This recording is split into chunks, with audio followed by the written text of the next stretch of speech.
अस्सलाम वालेकुम। Hello friends, welcome to unknown pages of history. दोस्तों, दुनिया भर में बेशुमार पेंटिंग्स बनती हैं जिनको दुनिया में हर शख्स पहचानता है। सब लोग दुनिया की तारीख की मशहूर तरीन पेंटिंग मोनालिसा से ज़रूर वाकिफ़ होंगे।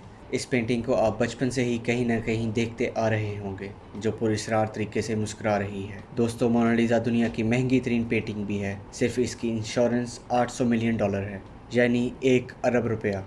लेकिन आपने कभी सोचा दुनिया की मशहूर तरीन पेंटिंग मोनालिसा की कहानी क्या है? इस पेंटिंग में मौजूद ये औरत कौन है और इसकी पेंटिंग को किसने और क्यों बनाया? दोस्तों, मोनालिसा की पेंटिंग को जियोकोंडा भी कहा जाता है। इसको दुनिया की तारीख के सबसे मशहूर पेंटर लियोनार्डो डा विंची ने बनाया था। इसका ताल्लुक इटली से था। लियोनार्डो ने इसको किस साल में बनाया था इसके बारे में सही से कोई नहीं जानता, लेकिन मोनालिसा की पेंटिंग को 1503 से 1514 के दरमियान में बनाया गया। इस वक्त ये पेंटिंग पेरिस की एक आर्ट म्यूजियम में मौजूद है। ये 30 बाय 21 इंच की पेंटिंग है। इसका वज़न 18 पाउंड है। दोस्तों, अब सवाल ये है कि इस पेंटिंग में मौजूद औरत कौन है? तो इसका जवाब ये है कि इस औरत का असल नाम मोनालिसा नहीं है, बल्कि इसका नाम लीज़ा लेरार्डिनी है।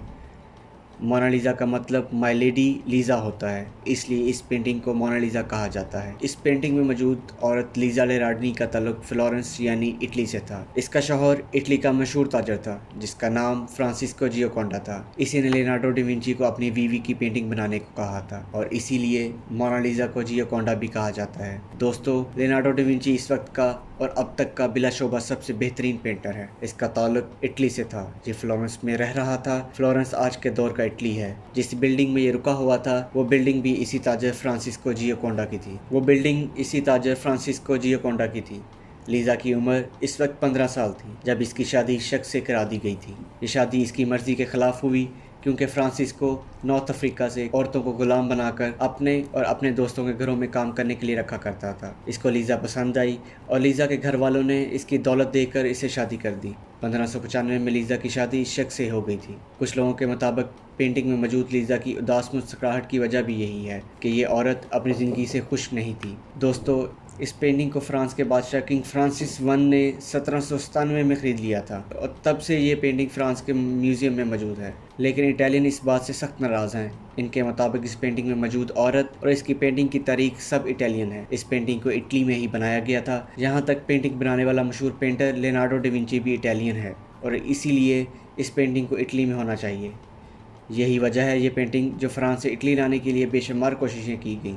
यहाँ तक एक बार इस पेंटिंग को एक इटालियन आदमी ने चुराने की कोशिश की जो इसी म्यूज़ियम में काम करता था। एक दिन वो किसी तरीके वहाँ छुप गया और इसने 21 अगस्त 1911 को इस पेंटिंग को चुरा लिया और तकरीबन इसने इस पेंटिंग को 2.5 साल तक छुपाए रखा और इसके बाद वो इसे वापस इटली ले गया और वहाँ जाकर इसने फ़ैसला किया कि इसे बेच दिया जाए।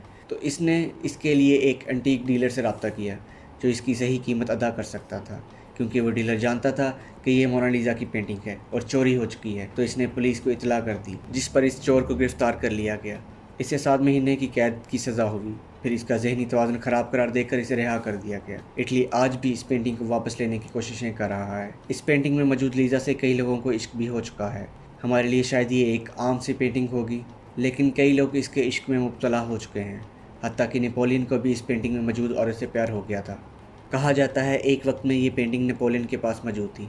तब वो इसे अपने बेडरूम में रखा करता था और रोज़ इसे घंटों देखा करता था। और एक शख्स जो इस पेंटिंग में मौजूद औरत के इश्क में मुब्तला था, इसने एक दिन खुदकुशी कर ली। खुदकुशी की वजह ये थी कि इसे इस औरत की मुस्कुराहट बहुत पसंद थी, मगर ये तब इस दुनिया में मौजूद नहीं थी। अगर हम गौर से देखें तो इस पेंटिंग में लीज़ा की आईब्रो मौजूद नहीं है। कुछ लोगों का कहना है कि इस वक्त का फ़ैशन था कि आईब्रो नहीं रखी जाती थी, और कुछ लोगों का ये भी कहना है कि डा विंची ने इसकी आईब्रो बनाई थी, मगर वक्त के साथ साथ वो ख़त्म हो गई।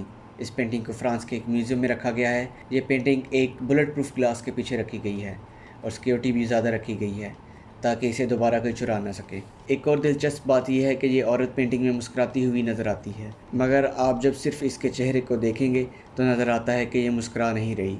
मगर आप पेंटिंग को बार बार देखेंगे तो इसकी मुस्कुराहट में आपको फ़र्क नज़र आएगा। ये असल में आपके जहन का फोकस होता है। और ये भी कहा जाता है कि डा विंची ने इस पेंटिंग का कलर कम्बिनेशन जानबूझकर ऐसा बनाया था कि लोग इस पेंटिंग के बारे में सोचते रह जाएं। कहा जाता है कि डा विंची ने पेंटिंग बनाते वक्त मोनालिसा को रिलैक्स रखने के लिए 6 म्यूजिशियन को म्यूज़िक प्ले करने को कहा था। इसने एक म्यूजिकल फाउंटेन भी मोनालिसा के लिए लगवाई। मोनालिसा की पेंटिंग की कीमत $782 मिलियन है, लेकिन इसे कोई ख़रीद नहीं सकता क्योंकि इसे प्राइसलेस कहा जाता है। $782 मिलियन तकरीबन 80 अरब रुपए बनती है।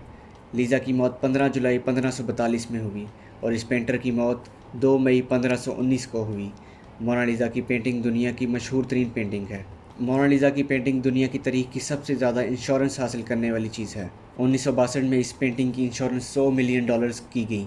तकरीबन 12 आर्टिस्ट्स ने इसकी कापी बनाने की कोशिश की, मगर आज भी असल मोनालिसा की पेंटिंग पिछले 200 साल से फ्रांस के म्यूज़ियम में मौजूद है।